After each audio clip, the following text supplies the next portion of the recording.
It is party time, Mom. Welcome to another episode of the Chad Prather Show. We are in the mothership, which is Studio 22.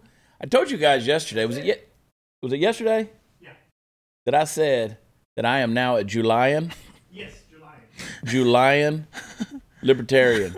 Yes. Eric July's in the hot seat. I'm telling you. Listen, I call it like I see it. Welcome to the show. Glad you're here. Hey, man. It's been a long time coming. We waited way too long to make something like this happen. I don't understand why it's taking so long. Neither one of us have the answer for that. I mean, I sit there and I'm like, hey, Eric, you need to come on the show. You know how it goes. It's like Jason Buttrell. Every time I'm with Jason Buttrell, I'm like, you and I should like exchange each other's phone numbers. Like we talk like we're best friends, but we can't even text each other. So today we're going to talk about what it means to be a Julian libertarian. Yes. We're going to convert everybody. Yes. All right?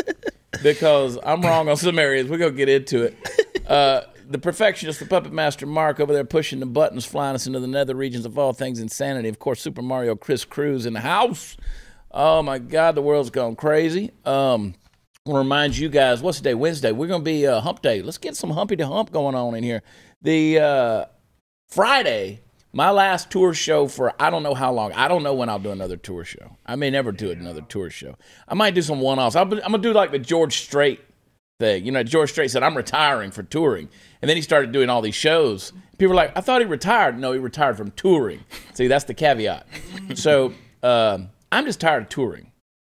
I'm tired of touring. We're about to have the new, improved Chad Prather Show, hopefully on BlazeTV. I went and met with the executives yesterday, man. F them dudes.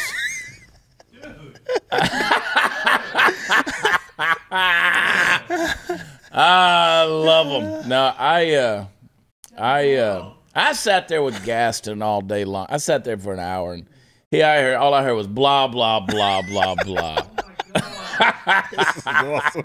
I love it, man. Nah, I love my Blaze family. I do. It's good. Eric's a contributor with the Blaze, and I keep telling him, I've been over and over. I'm like, I don't understand why you don't have a show here. Yeah. And, you know. Well, yeah, I mean, look, it's all got to make sense. I mean, I love doing the flexibility of what we do here is awesome because I guess it just randomly appear on everybody's show. Yeah. And people like, hey, I saw you on this show, I saw you on that show, and I do kind of like that setup. I make my rounds. It's a good deal. Yeah. And your deal, your YouTube forever has been well, your YouTube is Young Ripper 59. Yeah. White people watch this show. They don't know how to spell Ripper. Yeah, it's not ER. It is just A-R-I-P-P-A. It's simple. I'm pretty sure there have been plenty of white people that have looked me up and have stumbled I like across that the Ripper wrong page. Very true. Very true. It's going to be off the rails today. I'm telling you already. I done got fired. We're 3 minutes into this show, and I done been fired. I done cussed out executives. No, seriously. It was good. You know, so with me, I think I pushed back on CRTV because this used to be conservative review television. I pushed back on CRTV for like 6-8 months, something like that. And then finally I was like, all right, I signed a deal with them and came and I was in a Walmart, which I'd never go to Walmart. Phone rings. It's Gaston. I answer the phone and he says, hey, big news.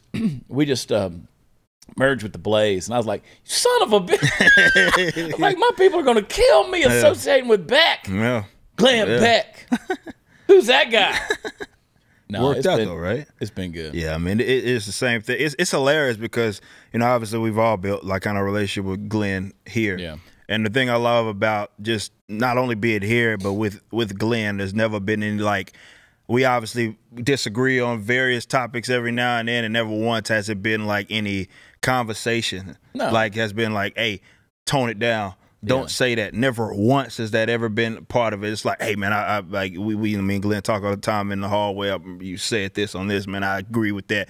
Blah blah blah. Those are the conversations that we generally have. Like it's no muzzle, and I think that's why it works so well here at the Blaze. And a lot of people are under the moronic kind of impression that that's kind of how it. I guess maybe because that's how it works for other networks, but here it's not like that. It's just like everybody's exactly authentic here, you know. People always ask me. I get the same question. What's Glenn like? I said, well, I always say he doesn't live on the same planet we do, right? He's a different cat, and I mean that as in a good way. I like the way his brain works. I don't understand it, but I like it. And then the other thing is he's never been anything but gracious to me, right? I mean, I can't get him on my show, but whatever. He's always said, "Why don't you ever have me on on your show?" And I'm like, "Because you won't come." It's like real simple. No. But no, he's never been anything but gracious to me. But the beauty of being on the Blaze is they've never, and I've said some pretty wild stuff. You've said some pretty wild stuff. Wild stuff for sure. They've never come at me and said, "Don't say things like that." Don't say things like that. Exactly. Like there was one time when I had one segment where I think I dropped like 4 F-bombs. And most of our people, like people get on to me. They're like, "Oh, you shouldn't cuss so much, rise above it and all that." And I'm like, no, it's just some ways, the only ways to express yourself. Yeah, for sure. And so my mom gets on to me all the time. She thinks cussing's what puts me in Facebook jail. It ain't. No. But anyway, let's sell something, and then I want to come back on and talk to you for a bit because folks need to know you better. What we got? We got Christmas coming up. TAC Pack is the premier monthly subscription box for military tactical prepper and Second Amendment enthusiasts. You got those attacks that are on the Second Amendment all the time. You gotta show your support, but you got to get equipped too. $49.95 a month is going to get you at least $100 worth of gear from different companies: 511, Sons of Liberty, Gunworks, Mission First, Tactical, Armor Spec, a whole lot more. They're going to send you those AR-15 parts for your build. They got the EDC tools, knives, gear, everything to keep you prepared for when the poop hits the fan. Holidays are right around the corner. TAC Pack makes a perfect gift. December's pack is loaded with machined AR parts, tools, more, a whole lot more, and a whopping value of $105. If you want to be hardcore, like young Ripper 5'9", get TAC Pack Plus, value $245 for the December pack. Use promo code CHAD, I spell it Chad, at checkout to receive a free extra bag of tactical goodies shipped out with your first pack. Don't wait. They're flying off the shelves. They sell out. Right? They sell out. So go to TACPack.com, use promo code Chad. TACPack.com, promo code Chad. Be right back. Yeah.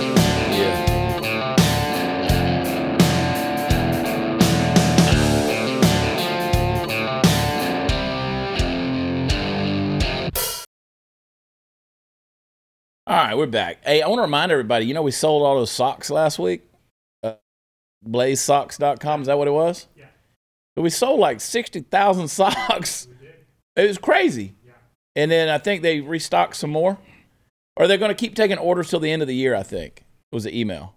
So what they're going to do is they're going to sell what we have, but they will not get there until after January 15th, and then that's it.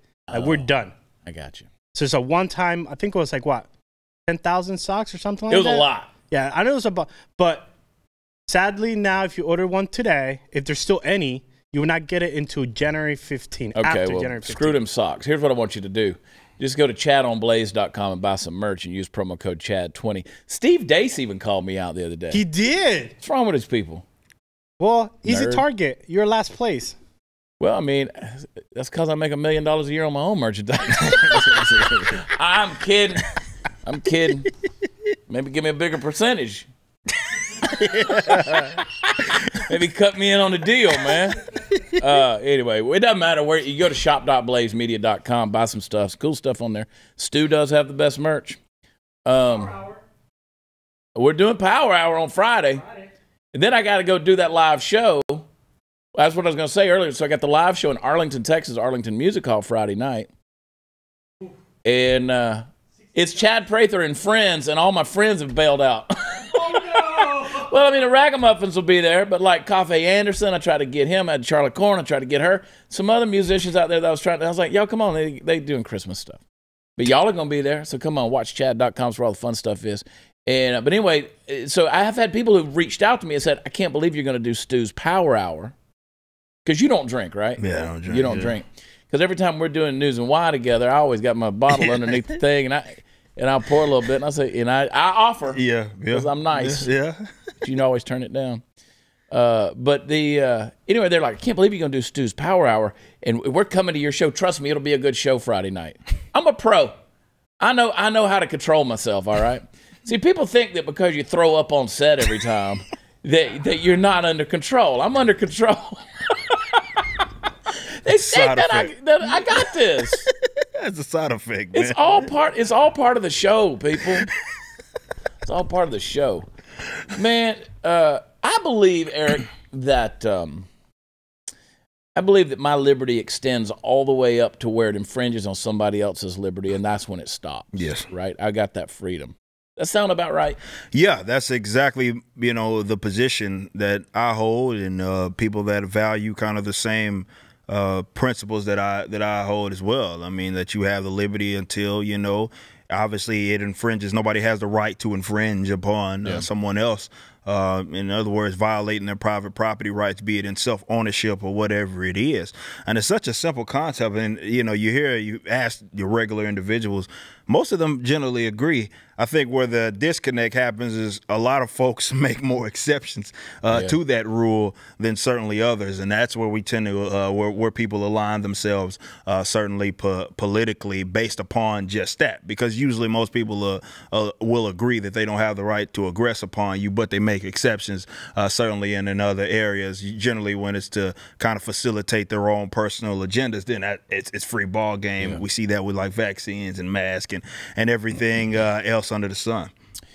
So I'm frustrated. And why you came up yesterday on the show when I said I'm a Julian libertarian. That is a hard word to say. Julian libertarian. Is I was pretty riled up talking about, you know what, I'll take care of me. You take care of you, I'll take care of me. And you don't mess with my stuff. I don't need to call the police. I don't need anybody. I'll handle mine. Yeah. Right. And if you don't like that, you find out. Yeah. So I'm at a point now where it's all Marxism. Like even owning property in America. Karl Marx, he didn't believe in personal property. Yes. So you're paying, even if you buy a house, I could go out and pay cash for a house. I still got to pay for it. Yep. I still got to pay property taxes on it. Yep. That doesn't make sense. Like you're renting out your own house. So all taxation is theft. Yes. All of it. Yes. I was on the phone yesterday with my CPA. Trust me, it's theft. I work my ass off to make as much money as I can to have a useless organization like the IRS that does not represent me in any way, shape, or form take half my money. Yeah. Doesn't make sense. No. And I'm like, oh, we about to get creative on these tax returns. And people are like, oh, you can't do that. That's what's immoral is what they do to us. Exactly. And I would think, though, of the taxes, property tax is the most immoral. Yeah, it's the most criminal because it criminalizes like the fundamental concept of like what a right actually is. And I think this is such an important conversation to have among people that value liberty and understanding that all human rights and what we deem as human rights are property rights. The great, funny, I have this Mises shirt on. The great Murray Rothbard talks about exactly that. When you look at definitely everything extending from the fact that every individual owns themselves, and therefore their own body. Of course, among the most criminal are going to be the direct property taxes. And this is where a lot of people feel it, definitely us in Texas, because we don't have like things like income tax. Well, we feel the brunt of that taxation from this area is the property tax, and it's bullcrap because it basically suggests that you're renting out your own house, and that is that the government actually owns it, and you have to pay them to exist and live upon it. It's among the most criminal, and of course they'll utilize or try to justify why those forms of taxation or that form of taxation to pay for all these other things. But you think about it on a general scale of things, most of those things you either don't utilize or, more importantly, if those were not, let's say, controlled by the state, it will be a lot more cheaper and a lot more efficiently ran, depending on what that service is that they have certainly monopolized. So I would agree wholeheartedly that property taxes are among the most criminal because it basically criminalizes property in itself, which again, from all rights extend from. See, I keep reminding people out there in across Texas as I'm campaigning, I said, property taxes are immoral. We have a moral obligation to deal with these things. We keep putting immoral people in power who control these things because Texas doesn't have a state in property tax. It's controlled on a county level, right? Well, you keep putting these people on these boards that are immoral. They don't have any value of what a dollar is, because again, there's nothing backing it up. There's no value to the dollar anymore. Anyway, so and people keep saying, well, what are you going to replace it with? And I'm like, Personal responsibility would be nice. Yeah. Like, are you telling me that you're so immoral that you can't take care of your own stuff? Exactly. The great, Thomas Sowell, it's funny. He was talking about like the Federal Reserve at the time, like what you would replace it with. And he was like, he said, well, when you remove a cancer, what do you replace it with? Yeah. Don't replace it with anything, right? And that's really speaking to how so many people have been conditioned to believe that as something exists as it does right now is the only way and only form. The things that they even feel that exist legitimately, or that they think that the state controls, or that is a necessary thing, they think that, and rather they can't view a world in which that actually exists. And that's a lot of the arguments that we have, certainly as libertarians, because they're expecting people to come up with, on the spot, something to replace, let's say, this service that the government is providing. But that's the wrong way to look at it. Definitely when folks like ourselves, we love markets. You know what I mean? Like, and I think people need to understand why that's so important and why it is that we value the marketplace. And that's because we understand that us as individuals, we don't possess the intellectual capacity to try to make decisions on behalf of hundreds, thousands, or millions of people. We just simply, it cannot happen. Right? Unelected bureaucrats that attempt to do that always generally fail or make something cost far more than what it could. What we advocate is that people that are, let's say, experts in, let's say, that field or that position, that they attempt to try to figure that out.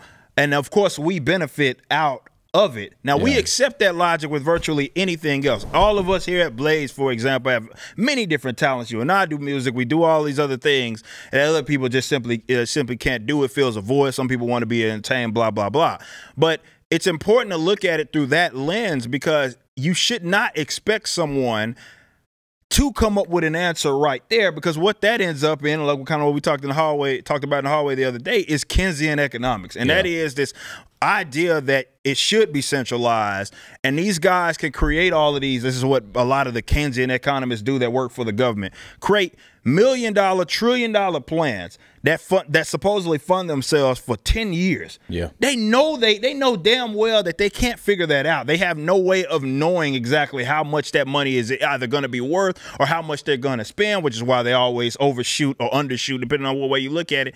Anyway, because they don't possess the capacity to do that. So what we advocate and what we should look through it, they don't look at it like, okay, I can't see it happening, therefore it can't exist. No, look at it like, yeah, you can't see it happening, but that doesn't mean someone else can't figure out and solve that problem. A lot of these, be it this, what is the Shure SM7B microphone, most of us in there have no idea how to create this, yet we utilize it. Right? It's a service, or rather a good, that we utilize, that we need, that we find as a necessity to do this show and many other shows. I recorded my whole first album on this very microphone, and it worked out for me. I have no idea how to come up with it. Somebody else did that was far more knowledgeable on it. Let the market do its things, and we accept that.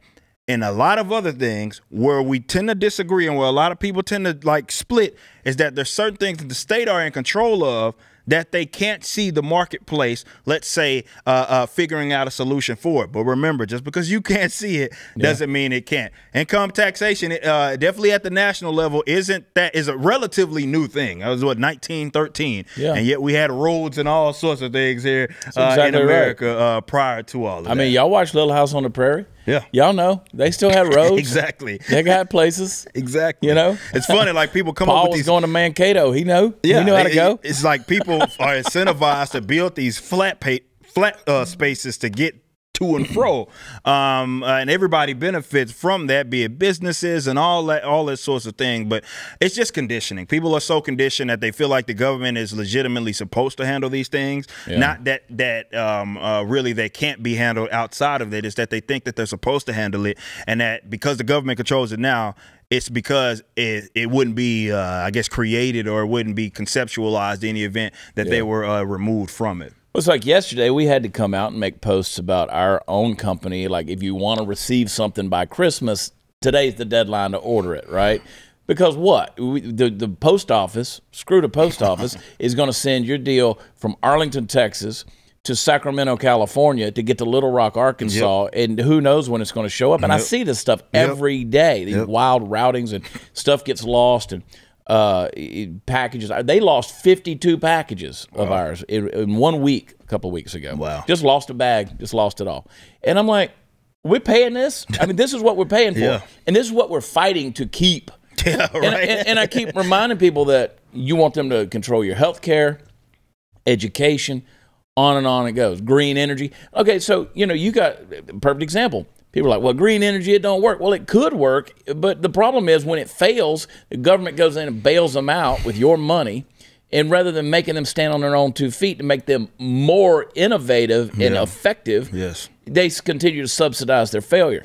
We don't do that. I don't know how to build a rocket to Mars that looks like a penis. Apparently, Jeff Bezos and Elon Musk know how. They figured out, right? But but they did it. So you incentivize the private sector. You incentivize these innovators and these people that go out there and do it.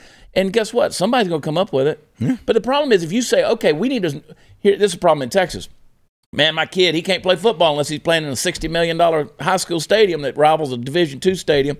And so you pass this referendum to do that, and you're going to build that stadium out. Well, after 3 years, the thing's paid off or whatever.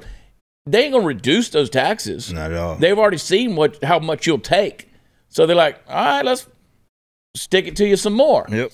And we just continue down this prison of taxes and insanity. And so you're right.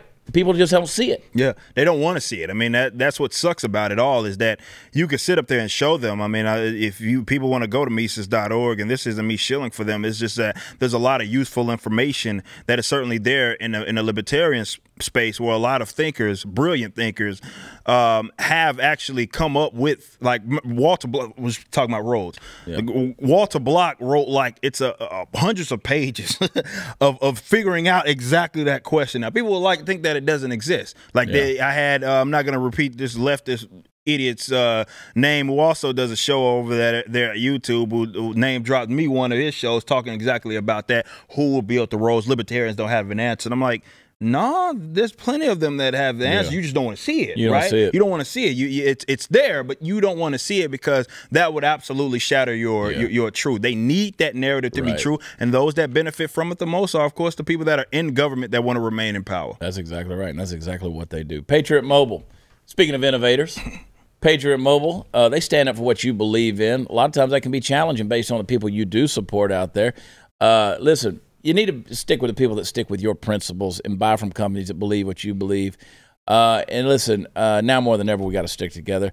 Patriot Mobile is a mobile phone company that's willing to stand with you in defense of liberty and religious freedom since 2012. They're the only Christian conservative wireless provider out there. They offer broad nationwide coverage. In fact, they use the same towers as all the major carriers. Patriot Mobile's got plans to fit any budget, and their 100% U.S.-based customer support team provides exceptional customer service. More importantly, Patriot Mobile shares your values and supports organizations fighting for religious freedom and constitutional rights and sanctity of life. Our veterans, first responders. Listen, go to patriotmobile.com/Chad. Call 972-PATRIOT. Get a free activation when you use offer code CHAD. I spell it, Chad. They always got those special discounts for the veterans and first responders, multi-line discounts. Support that company that loves America, loves you, loves your values. Go to patriotmobile.com/Chad. Patriotmobile.com/Chad or 972-PATRIOT. Be right back.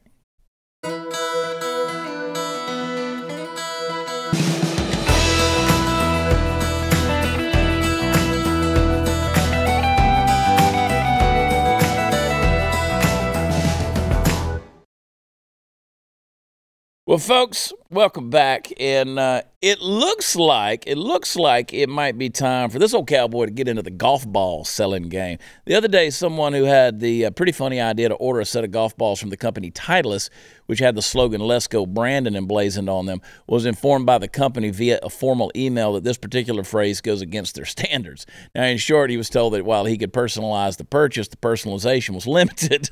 I don't know about you guys, but I like to be able to personalize my balls any way I choose.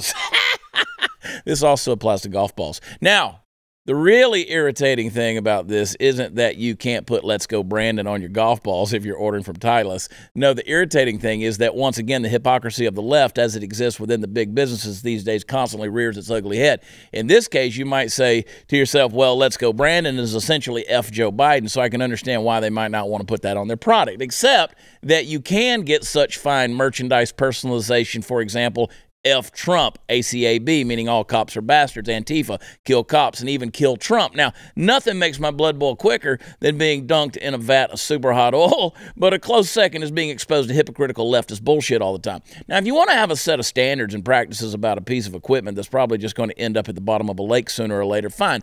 But why would you not have equal standards and practices? Well, you probably know the answer to that. This is all about messaging. It's a twofold message, in fact. The first part is that Titleist is communicating its good faith approach to the religion of wokeism so that the priests and priestesses will love them and shower them with the adoration they so richly crave. But it's also a message to you and me. We're not welcome in the club that's being built for the utopian future. See, the funny thing about leftists is they're always trying to edge out the very people that they're going to need in the future. So they'll have someone to fight against and therefore not fight amongst themselves any more than usual. And also, so they'll have some sanity in their world and be able to keep it running a little bit longer before the shit hits the fan. Corporations like Titleist buying into this just shows the tendrils of power the left has been extending for years into every corner of society. And on its own, it's just irritating. But it makes me want to say that I won't buy Titleist golf balls in the future. It's no big deal. I get my golf balls on the black market anyway, and Titleist loses a customer it didn't even know it had. No, the problem is the bigger thing lurking behind the spot of irritation. It's that rough beast the poet Yeats was talking about. It's time now come. It's the irrepressible montage think of leftism that has driven every country it's been set loose upon to its knees. So make no mistake, folks, it's here, it's dangerous, and it's got an eye for people like you and me. In the meantime, is this going to make or break the world? No, it's not even going to make or break the world of golf, but it's worth noting, laughing at a little, then maybe addressing as a deeper part of a deeper problem. I mean, my balls are just stuck in the rough. What do you think about all this wokeism garbage? I mean, it's what else can it touch? Yeah, like what can it touch that it hasn't touched yet? That's what sucks. I mean, we thought that there were certain sectors of entertainment that were going to be like kind of the last line of defense, but we saw that what they've done with comics, we saw what they've done with video games, and what they're doing now. It's touched everything. But this is kind of I've talked about this many times on different shows here. That was the long game that the left wanted to play. Yeah. Whereas to unfortunately, and you've probably dealt with this doing music, where you often get some of the guys that are generally on our side of liberty that often think what we do is trivial, right? It's not who cares. It's just another musician talking. And it's like, well, these guys end up becoming very influential. And that's what the left operated upon, which is why they went for the schools. They went for the, those things that I mentioned, in all forms of entertainment, to the point to where you can't get away from it. And that's because they want people to, they wanted that current and future generation. And that's where they're successful in. Yeah. And that's where I think the fight is, you know what I mean, more than anything. This is why it feels like I have 55 different kind of careers of doing music of two different genres, doing what I'm doing right now, doing what I'm about to do in the comic book space with my own company, because that's, to me, is how they won. Yeah. Right, and they have to be combated at that level. It's not strictly political. It's part of it, but it's not strictly political. Brett Bart said this as well, that politics are on the downstream of culture. You know what I mean? Culture's on. You change the culture. Basically, what that's suggesting is that you change the culture, you change the politics by default. And this is why we need a lot more stuff more of like guys like ourselves in the trenches. There, we got a bunch of intellectuals. We got a bunch of people that have the best ideas, can debate any and everybody on these subjects, but you're seeing now that they control everything that we go to in terms of our forms of entertainment and everything else, and we got to compete with them in that regard. So back when I was, in college, I guess, but even before that, I grew up, I was a Marvel Comics guy, right? And had a huge collection, but I was a Marvel dude. And I can remember having debates in college. This is, 30 years ago now. God, I'm old. I'm old. Chris. I'm old. Shut up, Chris. Shut up, Chris. At least I went to college. It wasn't floating on an inner tube trying to get over here. Shots fired, Puerto Rico. But I was having debates. I was like, do you guys not have a problem with the direction that comics are going? And they were like, dude, it's just creativity. And I said, yeah, but the messaging is getting weird. Yeah. I was like, the messaging is getting weird. And I said, it's starting to get a European message. Now, back then, I used to say that America was 20 years, like whatever Europe does, America's going to do that in 15, 20 years. Yeah. Now it's like that. Yeah. Back then, they were like, no, man, it's just why is that a problem? It's just creative. Yeah. And I was like, yeah, but now we're seeing it. Yep. Now you're seeing the result. This is the result. The life that we're living right now, where you can't get away from it, is the result of exactly that, of us and people that were seeing that, you know, and calling it out, to be fair, and was like, this isn't right. You know what I mean? Something isn't, like, there's no balance. That's what Marvel and DC used to be about.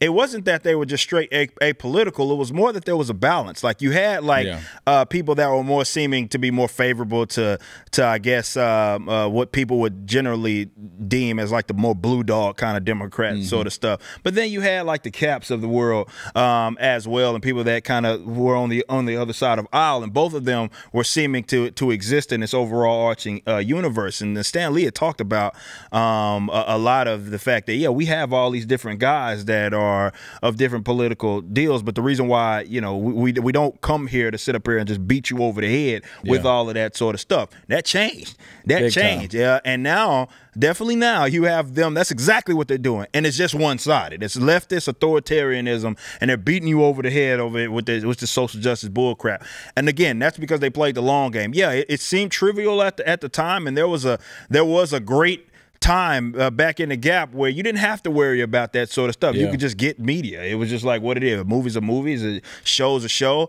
But we're beyond that point because they control everything, and now it's of influence. I have a friend who said to me the other day, said, let's go see the new West Side Story. I said, I don't like the old West Side Story. I said, it's just not my, again, it ain't that it's a musical. I don't have a problem with that. I'm all for all types of art. And people that watch the show, they know I'm about good musicals. Like, I don't think you're going to enjoy that. And she said, no, I really want to go see it. And I said, do you know anything about West Side? She said, no, I just want to go see it. I think it's going to be. And I said, so I went in there and bought the tickets, sat down. We were there 25 minutes. I said, you ready to go? She said, yep. because they can't not pervert everything. It's got to be this woke garbage. Everything is changed for the worse, and it sucks because you're seeing this with different brands that have historically, ironically enough, had supporters of all different ilks, ethnic backgrounds, racial backgrounds, gender, whatever it was. It didn't matter. Like Star Wars, for example. We see the direction that they're sort of going in. Same can be said for Star Trek and like I said, Marvel, DC. And that's what sucks about it all, because people are watching brands and concepts that they knew and loved be ran into the absolute ground, and it's tough to watch because you look at that like, man, I got all these back issues of Batman and all this sort of stuff, or of Tim Drake being Robin, and all those are awesome. Now he's gay out of nowhere because you know reasons. Why not? John Kent's he's bisexual. John Kent's now gay. They're trying looks to like he's dating Megan Rapinoe. Yeah, it does. Yeah. That's exactly who it looks like. John Kent is dating with the purple pink hair and everything. But that's what they're doing. They're trying to pervert everything, and I think that's that's a concerted effort. They're trying to do that, trying to take the heroes and the heroines of the world and run them in absolute ground, because they know that they're loved and embraced, and a lot of them are formerly like very masculine characters. That's not an accident. It's not an accident at all. Let's do some more Christmas shopping. iTarget Pro, you gotta get this order in pretty quick. Get it by Christmas. It's that revolutionary system that allows you to dry fire practice with your actual firearm in the comfort, safety, and privacy of your own home. You know, ammo's expensive. You don't have to go to the range. You don't have to make those inconvenient trips. And man, ammo is just hard to find right now. So download iTarget's proprietary app. You load the laser bullet into your firearm and start your training experience.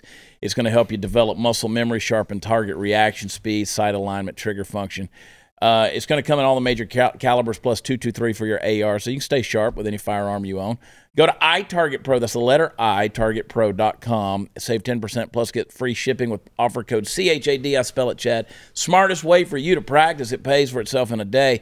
The letter I, targetpro.com, itargetpro.com. The offer code's Chad. We'll be right back.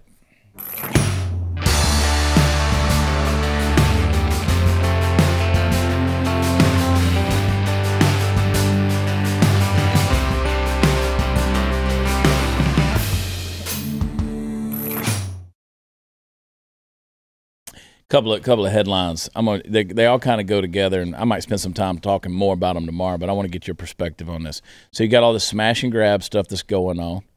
They popped into a Chicago exotic store and stole millions of dollars in merchandise. Then you had watches that were stolen, millions. Again, Chicago. That was a Chicago luxury car showroom. Then you got Minneapolis is talking about the defund the police stuff that's going on. It's nearly pre-George Floyd levels. You got that Boston University story, the student newspaper that called for outright abolishing campus police to improve safety. I know your opinion on the police. I know my opinion on the police. I know where we stand on that. I said the other day that on Twitter, I said, here's the deal. You want to stop smash and grabs, just shoot the thief. Simple, ain't it? And of course, everybody on Twitter is going to call me a racist. Yeah. And I'm like, wait a minute. Who said anything about skin color? That doesn't matter what your skin. You come in and steal my shit. They're like, you value your stuff over human life. You're damn right I do. But they do too. Obviously, exactly. If they're coming to steal your stuff, they value that over their own life. Over their own life. But that's the thing about this and the combination of like the defund the police thing, right? First of all, the defund the police, like as a movement, was a fraud all along anyway. Right. I talked about this. It was like they wanted to basically continue to steal from people to kind of reroute it to like the woke police essentially anyway. Yeah. But when you look at police or you look at how we like when they're called, like they're at best a response agency. It's not like a cop is sitting outside of each store or anything like that, right? So what we need to focus on is the fact that a lot of folks, be it businesses or private individuals, have been in certain pockets, like in Minneapolis. I believe Minnesota has a duty to retreat law, which is stupid, right? Yeah. To where basically you have to be about to get hit in the face or shot before you can actually react to someone doing something. You have to get rid of those laws, right? And then these businesses could and would, of course, handle accordingly. You wouldn't be dealing with these problems. But these laws are being, people are strapping people, but rather tying their hands behind their back because they can't do anything. Whereas to, certain other pockets, in Texas and Florida, we got, kind of these equivalent to like stand your ground laws and all of that. So, I can get you up out of there, right? I get you up out of there. You come in my house or business, you try to steal something, I can get you up out of here. And the only reason I'm calling the police is because we can't dump your body in the river or nothing like that. I got to call them to tell get you up out of here because you got laid down. I'm gonna need the coroner and a body bag and an ice truck. Exactly, because they're starting to stack up around here. Exactly. That would be the only reason why they would be getting called. But that would be how most businesses and private individuals would react. But you see the way a lot of gun laws are structured all around the country. That's what's tying people's hands behind their back. So what they're doing with this defund the police thing is that they have this institution which they propped up and said that you have to be reliant upon to protect you or respond in the event that you are under some threat. Even though you can deal with it yourself, you can't do that because they've made it illegal. You have to depend on them, and then they want to try to defund the institution that they want you dependent upon. Right. So they're really screwing over the people altogether. This is why those laws and all have to be addressed alongside, and this is why, again, that the defund the police deal was a fraud. Because at no point, even when we first started hearing that term, defund the police, at no point did any of these guys start talking about hey, why don't we get rid of these sort of stupid kind of gun laws, duty to retreat laws, in addition to that, so people don't have to depend on the police for anything. They can handle it themselves. That was never on their platform. That was never as a suggested idea. It was just woke police, essentially, is what they wanted to have. Fantastic point. Let's defund the police so we can just deal with it ourselves. Bingo. If we're gonna deal with it, all right. If we're gonna defund, this is why I said here. All right, cool. If we're gonna defund them, let's defund them. Let's go ahead and get that out the way.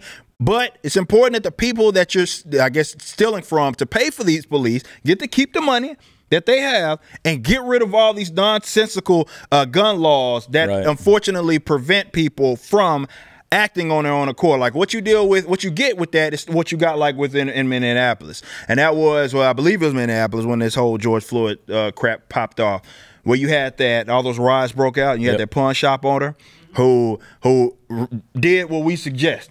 He got him up out. Luda came in there, buzz. He's like, nah, not today. Luda got laid down, dead. And what did they come do? Arrest him. For getting the Luda out of there. They arrested him. And it's because they have a duty to retreat. A duty to retreat law, so you can't defend your own property. Those need to be completely eliminated. If we're talking about defense, if we're talking about curbing this whole smash and grab stuff that's happening in certain pockets of this country, you have to deal with those sorts of laws. There it is. There it is. That's why I'm a Julian libertarian. I'm a Julian libertarian. Oh, we got a TikTok. Play it. What? You may not touch my belly button. That's my body, and I don't want you to touch it that way. Yeah, you may touch your own belly button, but I do not want my belly button to be touched. Okay? Yes, I am in charge of my body, and you are in charge of your body, and right now I don't want my body to be touched on my belly button. Yeah, okay? So you can touch your belly button, because that's your body, but I don't want my body to be touched right now. Yes, okay? Oh, really? Do you want your bottle? Let's make your bottle. I blame Ronald Reagan. He emptied the asylums. He emptied the asylums. These people got together, found each other, and these crazies got together and procreated. I want to know something. If you don't want somebody touching your body, where'd the baby come from? I mean, did they have to walk you? Did you have to walk them through and then don't touch my belly button? Oh, yeah, you can put your pecker right here, but don't touch my belly button. I mean, this is insanity. What are we talking? I tell you, when I say they're driving me into the nether regions of insanity, this is what I'm talking about. You could tell your newborn baby, don't touch me there. This is my body. And obviously, it's just done as a signal, virtue signal, which is weird because she's recording it in the first place. So it's like, hey, I want to make a statement and show everybody that I don't know if the kid was a boy or whatever, and she's trying to, hey, look at me, I'm raising these little boys to understand that my body is not theirs. And I agree that your body is yours, but I'm willing to bet if we went down that chick's, I don't even have to guess her politics. I know from that video. Of course you do. I'm willing to bet she doesn't extend that logic to anything else. Not a damn thing. Not a damn thing. If these people own their bodies, or they can they don't have another right to do that. It's probably in regards to vaccines as well. They kind of they throw that out the window completely. 100%. Hang tight. We'll be right back. Fools.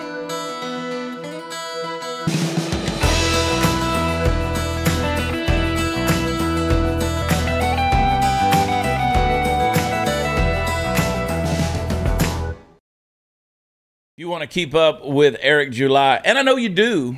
I know you do. Find him on YouTube, Young Rippa. That's 2 P's, right? Yes. Young Rippa 59. Subscribe to his channel. Check out everything that he does. Thank you for doing what you do. You're always welcome here. Let's make this a regular thing. Let's okay? do it. Let's do it. Make this a regular thing. Let's don't just say it. Let's do it. Let's do it. Because I'm always inspired by the insight that you bring, and I appreciate it. And it's also a good time. Do we got a review? No. Good. Well, screw it. I didn't know. Nobody likes this show. I'll tell you this, after meeting with the executives yesterday, if you don't start telling your friends to watch this show and liking and responding, there'll be no Chad Prather show. That's a fact, Jack. There will be no. They're like I felt like I was being called on the carpet yesterday. Kidding. It's all good. Blaze family loves me. I mean, they might love me unemployed too, but they still love me. It's good. Mark, Chris, love you guys. Eric, Thank you for coming on. Hey, guys, come see me Friday night. If I can find some friends, it'll be Chad Prather and Friends. Arlington, Texas, at the Arlington Music Hall. WatchChad.com has the information. It's where all the fun stuff is. Pick you up a T-shirt. Also, get a subscription to Blaze. ChadOnBlaze.com as well. We love you. God bless you. See you tomorrow. Bye.